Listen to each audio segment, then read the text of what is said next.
J'ai tenu 60 sessions d'écriture de manifestation dans ce cahier. L'écriture de manifestation, c'est une écriture qui a pour but de faire en sorte que ce qu'on écrit doit se manifester dans le monde. Vous connaissez, c'est sur les principes de loi d'attraction, loi de manifestation.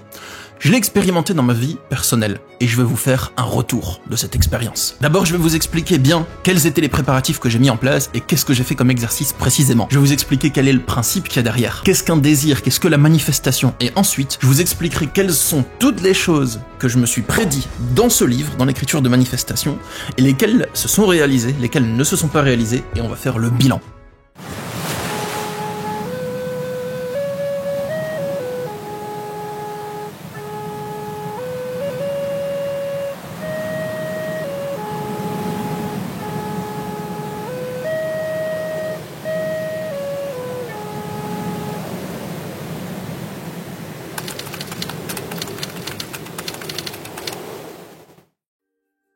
Donc, le cadre de mon exercice, c'était du 31 mars au 7 juillet. C'est le 7 juillet que je l'ai conclu. Et pendant cette période, j'ai fait 64 sessions d'écriture de manifestation. Alors oui, vous pouvez compter, ça fait pas 64 jours, parce qu'il y a certains jours que j'ai sauté, quand j'étais en déplacement, quand j'avais vraiment pas le temps, mais sinon j'ai été quand même très assidu. Pourquoi j'ai fait ça? C'est parce que j'avais des désirs qui étaient pas du tout réalisés dans la vie, c'était vraiment pas ça ma vie, et j'avais envie que ça change. J'avais envie d'améliorer ma vie pour qu'elle ressemble plus à ce que je voulais au fond de moi. Mais je me suis rendu compte dans cet exercice que je me connaissais pas si bien que ça au fond de moi, vous allez voir, je vais vous expliquer. Alors l'exercice que j'ai fait, c'est un exercice que j'ai trouvé dans le livre « Demandez et vous recevrez ». C'est un classique du développement personnel. L'exercice que j'ai fait, c'est celui qu'on trouve à la page 323 de mon édition, qui s'appelle « La création de scénarios ». Le but de cet exercice, c'est de faire comme si le cahier qu'on possédait ou la machine à écrire qu'on possède est magique, et que ce qu'on écrit avec est censé se réaliser dans le monde. On fait comme si, histoire d'avoir moins de pression, de relâcher la pression. Le but, c'est pas d'écrire des choses et d'avoir la pression pour que ça se manifeste, c'est de jouer un jeu, sans trop se prendre au sérieux, mais de le faire quand même vraiment. Et quand on se plonge dans les sessions, on le fait vraiment, et on met toute notre énergie là-dedans. C'est à la fois cette dualité entre le lâcher-prise sur le résultat et le sérieux et le focus extrême durant la pratique de cet exercice qui, je pense, m'a donné des très bons résultats. Chaque jour, donc, je me mettais devant ce magnifique cahier, je l'ouvrais, et j'écrivais une session d'écriture de manifestation. Elle prenait un tiers de page, une demi-page, ou pour certains rares cas, une page. Dans cette écriture de manifestation, ce que je faisais précisément, c'est que j'écrivais des scénarios où j'imaginais que je vivais des choses.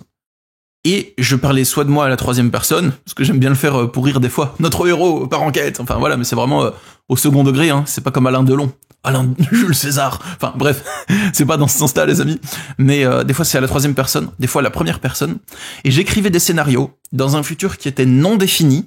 Je mettais pas dans 2 mois, dans un an ou autre, c'est juste dans le futur. Et dans ces scénarios, je vivais des choses que j'ai envie de vivre dans la vraie vie. Je vis telle chose, je suis en présence de telle chose, voici comment je me sens, voici quelles sont les émotions que j'ai, quelles conséquences positives ça a dans ma vie et dans celle des autres personnes. Il faut vraiment jouer le jeu très profondément. C'est-à-dire, faut pas juste décrire « je veux ça ». Il faut décrire « j'ai ça ». On l'écrit au présent. Alors oui, c'est censé être dans le futur, j'imagine que c'est dans le futur, mais les mots que j'emploie, c'est au présent. J'ai ça, je vis ça, je me sens comme ça. Il faut aussi décrire l'état mental qu'on a lorsqu'on a cette chose, et quelles sont les émotions qu'on a, et quelles sont les sensations corporelles qui sont liées à l'obtention de la chose qu'on veut, à la manifestation de notre désir. Plus vous allez être précis et imaginatif dans les sensations corporelles, dans le côté émotionnel, dans les conséquences positives que ça a dans votre vie, dans celle des gens que vous aimez, et ainsi de suite, plus l'écriture de manifestation va être très puissante. J'ai fait ça pendant 60 jours. Pendant 60 jours, donc, ma pratique a évolué. Ça veut dire qu'au début, j'avais certains désirs, mais plus j'avançais, plus j'avais d'autres désirs qui se manifestaient. Donc pendant ces 60 jours, il y a un large panel de désirs que j'ai pu écrire dedans. Certains ont été répétés plusieurs fois, certains ont été répétés juste une seule fois. Et afin de pouvoir tourner cette vidéo, j'ai quand même bien attendu de pouvoir prendre du recul sur ce qui s'est passé, parce que là on est en février, fin février, on est le 27, au moment où je fais le tournage, vous le verrez qui sort quelques jours après sur la chaîne YouTube. Mais j'ai attendu de prendre du recul pour laisser le temps aussi aux choses de se manifester, pour laisser le temps à mon esprit de changer, de faire son processus naturel.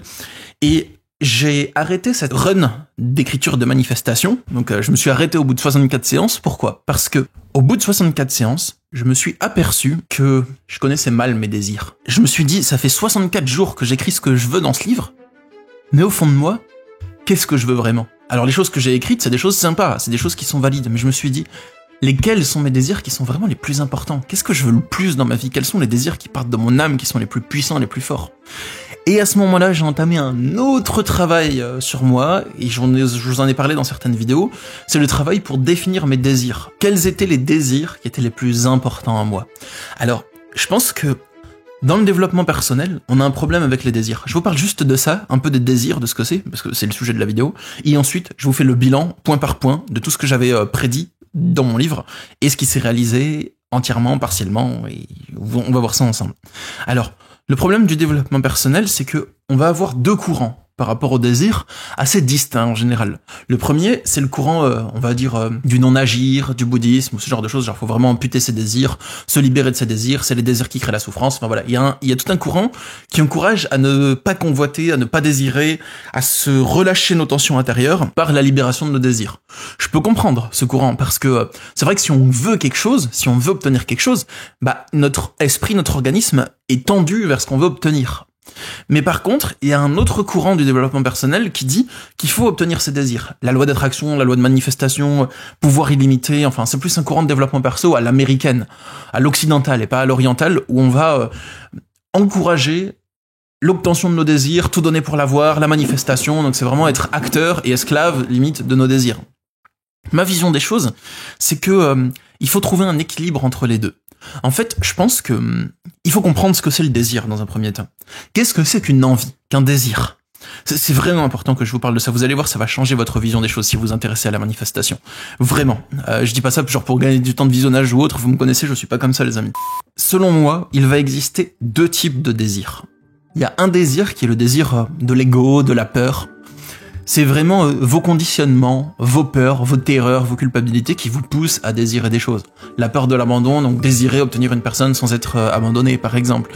La peur de la précarité, donc désirer de l'argent, beaucoup d'argent, ou une sécurité ou une stabilité financière. Et des fois, ce désir-là, il va partir vraiment juste d'une peur. Ou la culpabilité, désirer obtenir l'approbation des personnes auxquelles on a prêté allégeance et loyauté, par exemple. Émotionnellement parlant, je veux dire. Et ensuite, il y a un autre type de désir. C'est les désirs qui sont dans notre esprit, des trucs qu'on veut donc, dans nos pensées, mais ces désirs ne sont que la manifestation sur un plan psychologique de quelque chose qui vient de beaucoup plus profond. C'est-à-dire, je répète, des désirs qui ne sont que la manifestation sur un plan psychologique de quelque chose de beaucoup plus profond à l'intérieur de vous. Par exemple, un besoin physique. Quand vous avez soif, votre esprit va réfléchir à boire. Et si vous êtes enfermé dans un lieu où il n'y a pas d'eau pendant trop longtemps, votre esprit va commencer à réfléchir à tout ce que vous connaissez qui peut vous désaltérer. Vous allez imaginer du Coca-Cola, du Oasis frais, du jus de fruits, de l'eau fraîche, peu importe. Vous voyez? Ça veut dire que sur un plan psychologique, donc dans vos pensées, il y a des images qui viennent, mais elles sont originaires d'un plan physique. C'est le physique qui a besoin, et votre cerveau, qui est aussi un organe, réagit en créant ou en captant ou en apercevant des images qui correspondent à ce désir. Et je pense qu'on a des désirs qui viennent pas forcément juste du corps physique, mais qui vont venir de notre âme. Je vous parle beaucoup de l'âme dans mes vidéos, donc vous êtes peut-être familiarisés avec cette approche. Mais je pense qu'on a des désirs qui proviennent de notre âme, des désirs plus profonds. Notre lumière originelle pointe vers certaines directions. Et donc on va avoir des envies qui correspondent à la vibration de notre âme. Envie de réaliser tel projet professionnel, de faire carrière dans tel milieu, d'être en couple avec telle personne, de quitter telle personne, de faire tel voyage, de voir tel ami, peu importe. Donc moi, je suis ni pour dire qu'il faut amputer tous nos désirs et s'en détacher, mais plus qu'il faudrait peut-être apprendre à repérer quels sont les désirs qui viennent de notre peur et de notre ego uniquement, et peut-être arriver à faire une sorte de certain lâcher-prise dessus, mais c'est un travail intérieur qui consiste à travailler plutôt sur la peur en elle-même que sur le désir en lui-même. Et ensuite, repérer les désirs qui viennent de l'âme, et peut-être ceux-ci, les attiser et essayer de les manifester. Bref, dans tous les cas, il n'y a rien de bien, rien de mal, c'est juste une petite nuance que j'ai apportée, et je pense que ça peut aider à comprendre la nature du désir. Maintenant les amis, on passe au bilan. Je vais vous lire mon cahier, j'ai fait une liste de tout ce que je m'étais prédit, et je vais vous expliquer ce qui s'est réalisé et ce qui s'est pas réalisé ou pas vraiment réalisé. La première chose, c'était l'argent. Je demandais certaines sommes d'argent dans mon cahier de manifestation. Alors est-ce que ça s'est réalisé ou pas? En fait, pas encore, mais j'ai pas reçu ces sommes d'argent que j'ai demandées. Pas encore, peut-être que ça va venir plus tard et qu'il faut laisser un peu de temps, et vous allez comprendre pourquoi il faut laisser un peu de temps par rapport aux autres de mes désirs. Mais quelque chose qui s'est produit, c'est que j'ai plus peur du tout.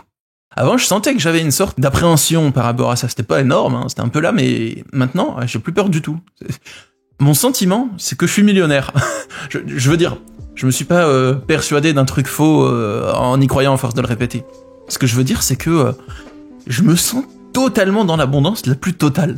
c'est vraiment un sentiment, c'est comme ça. J'ai plus du tout peur, je regarde même plus mon compte en banque, je prends l'argent pour ce qu'il faut, c'est tout.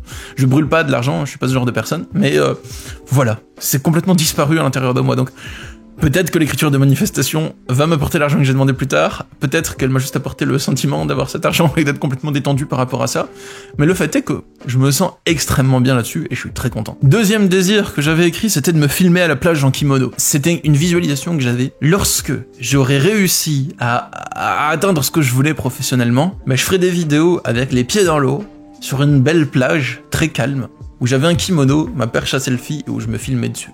Chose que je n'avais jamais faite auparavant. J'ai fait des vidéos à la plage, il y a longtemps, il y a quelques années. J'en ai même fait beaucoup du temps où j'habitais à Sète. Mais j'étais pas en perche à selfie. J'avais ma caméra qui était plantée dans le sable sur un trépied, et moi, j'étais face cam devant. Et il se trouve qu'il y a 2 semaines, je l'ai faite ma vidéo les pieds dans l'eau à la plage de Agadir, en kimono. C'était pas vraiment un kimono, mais c'était une veste japonaise d'un site sur lequel j'achète souvent les kimonos ou les vestes Aori. C'était le même fournisseur que ce que je porte aujourd'hui. Vous voyez, donc je l'ai fait et je l'ai réalisé. Point suivant. Dans mon carnet de manifestation, j'ai demandé, que dis-je? J'ai professé. Un grand succès littéraire pour moi. Alors, est-ce que je l'ai obtenu? Bah oui et non. En fait, j'ai pas publié de nouveaux livres depuis que j'ai fait cette pratique de l'écriture. Mon dernier livre, L'appel de mon âme, il est sorti avant que j'ai commencé cette pratique d'écriture de manifestation. Et mon prochain livre ne sort que dans une dizaine de jours, au moment où je tourne cette vidéo. 100 questions-réponses sur les relations toxiques de couple. Il sort le 10 mars, les amis, aux éditions Améthyste, dans vos librairies. Vous pouvez le retrouver, ou le commander s'il y est pas. Centre culturel Leclerc, Cultura, Fnac, partout, Amazon, enfin voilà. C'est mon prochain livre. Mais du coup, est-ce que le succès littéraire est au rendez-vous? Pour l'instant, je peux pas encore le vérifier, mais quelque chose s'est produit. À la fin de mon écriture de manifestation, quand j'ai fait mon travail pour définir mes désirs, j'ai compris que mon désir, c'était de me consacrer à l'écriture. Et j'ai des idées qui sont venues, des idées de livres très puissantes. Et depuis cette date, je travaille à la création de mon roman. Et oui, donc c'était début juillet que j'ai eu cette révélation qu'il faut vraiment que je me concentre à l'écriture parce que c'est ça que j'aime le plus faire au monde. Et depuis le mois d'après, août, j'ai entamé donc l'écriture de mon roman parce qu'il faut un peu de temps pour préparer ce genre de projet, pour finir le livre sur lequel j'étais avant et tout, et ainsi de suite. Voilà, donc à ce moment-là, je me suis lancé dedans. J'ai eu des idées qui viennent, et encore beaucoup plus d'idées. Et plus j'explore les idées de mon roman, plus j'ai d'autres idées pour d'autres romans, et je les note, et j'ai beaucoup de fichiers d'idées de romans et de scénarios de romans, et je les étoffe petit à petit avec des idées qui viennent au fur et à mesure, et ça devient très intéressant. J'ai des très bonnes histoires, je les adore. Là, je kiffe ce que j'écris. Je kiffe vraiment. J'adore mes personnages. J'adore comment évoluent leurs relations. J'adore ce qu'ils vivent dans leur cœur, dans leur âme, et l'histoire dans laquelle ils sont impliqués, et le moment de l'histoire auquel j'en suis au moment où j'écris. Enfin bref, je kiffe trop. Donc, est-ce que le succès littéraire est venu? Peut-être qu'il faut un peu plus de temps pour le laisser se manifester, mais ce qui est venu, c'est énormément d'idées que je trouve géniales, de scénarios géniaux. Et je sais comment repérer un scénario dégueulasse et un bon scénario. Je m'y connais bien un scénario. Donc, enfin j'estime m'y connaître bien un scénario. J'adore ça. Donc voilà, je suis assez content de moi là-dessus. La chose suivante que j'ai demandé, c'était me consacrer à ma passion de l'écriture. Et oui, et ça je l'ai fait. Parce que justement, mes idées sont venues et j'ai pris le temps de consacrer la plupart de mon temps de travail à l'écriture. Donc je fais encore du tournage de vidéos, des consultations, mais beaucoup d'écriture. Donc c'est en très bonne voie. Point suivant, ma maison. J'avais demandé à avoir une grande maison dans laquelle j'ai plusieurs chambres d'amis pour inviter des amis quand je veux, pour faire des soirées jeux de société quand je veux, faire des soirées où j'invite plein d'amis et aussi ils viennent de loin, ils peuvent rester dormir, où j'ai une belle grande terrasse et tout. Est-ce que je l'ai, ma maison? Alors, j'ai certes un joli appartement à Strasbourg, un joli studio pour vous tourner des vidéos, mais j'ai pas encore ma maison. Voilà. Non. Ça c'est pas encore venu, mais ça viendra peut-être plus tard, hein. Il faut peut-être un peu de temps pour ça. Faut peut-être le succès littéraire, un héritage ou que sais-je, autre chose d'inattendu. Bref, c'est pas encore le cas. Par contre, j'avais fait une demande pour quelqu'un d'autre. Il faut jamais faire l'écriture de manifestation sans demander la permission aux gens. Donc j'avais fait une demande pour quelqu'un d'autre, de quelque chose que j'avais envie d'offrir à quelqu'un. Et cette personne l'a eu, mais d'une manière qui est pas du tout celle que j'avais imaginée ou prévue. Voilà. La personne a obtenu l'objet de la demande, mais pas du tout de la bonne manière. Mais bon, maintenant, c'est quand même quelque chose de positif, quelque chose qui est là, qui est juste sur le chemin. Mais voilà, c'était pour vous le raconter aussi. Le point suivant, c'était YouTube. J'avais demandé un certain niveau de succès sur YouTube.